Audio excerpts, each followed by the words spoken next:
السلام عليكم. انا مسلمه مغربيه وكنفتخر بكوني انني مسلمه مغربيه، ولكن اللي مخليني انني ما نفتخرش هو الحال اللي كنعيشوا فيه دابا. يعني الفتيات ديالنا ولاو يعني لا علاقه بالاسلام. انا ما بغيتكش تكوني بحال هكاك اختي، انا بغيتك يعني تكوني قدوه لاخواتك الاخرين. علاش اللي انا نخرج بسروال مزير او لا نقطع شعري حد لهنا؟ علاش يعني علاش نخالف قول الله ونخالف قول الرسول باش نعجب ناس اخرين؟ هادشي ما خصنيش نديرو. يعني ما خصنيش نديرو احتراما لذاتي واحتراما للناس الاخرين. كيفاش انا بغيت نمشي محترمه وما بغيت حتى شي حد يهضر معايا في الشارع اولا في الحومه ديالي اولا في الاصدقاء وانا غاده. يعني انا كنلتفت يعني كنلفت الانتباه. يعني كيفاش بغيتي خوك المسلم انه يمشي وغاد البصر ديالو انك انت دايره ديك الحاله؟ ما يمكنش اختي خوك المسلم يحترمك مادام انك انت ما محترماش راسك. يعني كيف ما ولينا كنشوفوا الواقع ديالنا، الواقع المر اللي ولينا كنعيشوه، يعني راه الله المستعان. ولا ما بقى فينا لا حياء ولا حشمه، لا من ناحيه اللبس ولا من ناحيه النظرات ولا من ناحيه الكلام ولا من ناحيه حتى الاغاني. نعطيك مثال اختي، مؤخرا الاغنيه اللي خرجت زينة الداوديه، يعني كلمات يعني الصراحه يعني راه نزلاتنا للارض، بينات على قمه ديال قله الحياء ديالنا حنايا. يعني كلمات لا علاقه، عطيني ساكي، بغيت نماكي، بغيت ندير حاله في الرجاله. يعني واش اختي ترضاي في راسك انك يقول عليك واحد اخر انك يعني ترضاي انك كيفاش غادي نوصلك؟ ترضاي انك يعني يشوفك واحد اخر وديري حاله في الرجاله وما عرفتش وتبيعي راسك رخيصه؟ ترضاي انك تعرضي راسك للرجاله؟ واش ترضاي انك ما فهمتش تكوني عارضه ازياء في الشارع؟ واحد يشوف فيك، واحد يتفل عليك، واحد يقول الله ينعل ما يحشم، واحد يشوفك واحد الشوفه ديال ان ما محترمكش، هو فعلا عاجبه ولكن ما ماشي شوفت احترام. انا بعدا ما رضاهاش لراسي، انا بعدا كاخت مسلمه ما رضاش راسي انني نكون غاده واحد تيشوف فيا.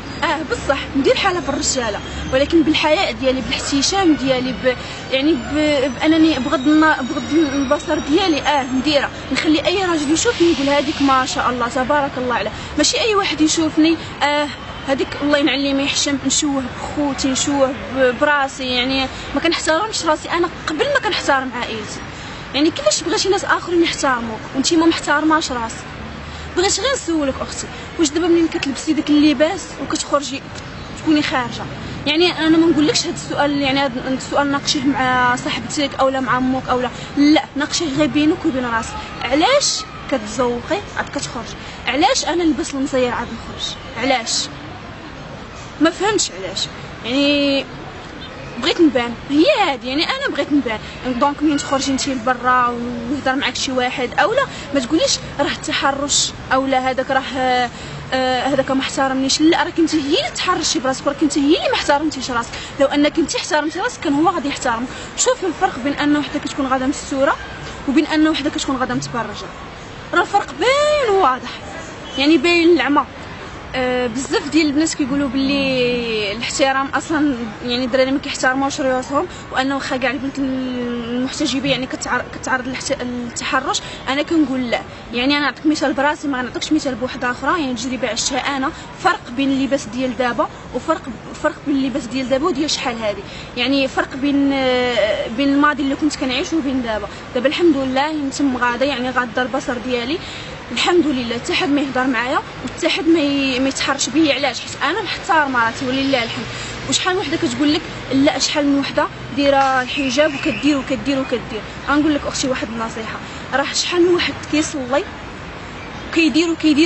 واش انا نخلي الصلاه على قبل هذاك الواحد اللي ما كيديرش؟ لا، انا ندير حجابي. علاش؟ لله عز وجل، الله امرني بالحجاب. شحال من وحده كتقول بلي انا مازال ما مقتنعاش بالحجاب. وقتاش غتقتنعي وعلاش ما غاديش تقتنعوا مادام انه جا من عند رب العباد؟ وربي تيقول لك قل للمؤمنات يغضضن من ابصارهن ويحفظن فروجهن ولا يبدين زينتهن الا ما ظهر منها. شوفي اختي، الاسلام واش عمرك سولتي راسك شنو المعنى ديال الاسلام؟ كنظن لا. سولي راسك قولي شنو هو معنى ديال الاسلام. الاسلام هو الاستسلام والانقياد لله عز وجل. يعني كي صافي حطيتي السلاح واستسلمتي لله عز وجل، استسلمتي للي خلقك. يعني واش ما غاديش واحد ربي اللي خلقك واش ما غاديش تطبقي يعني واحد الامر ديالو؟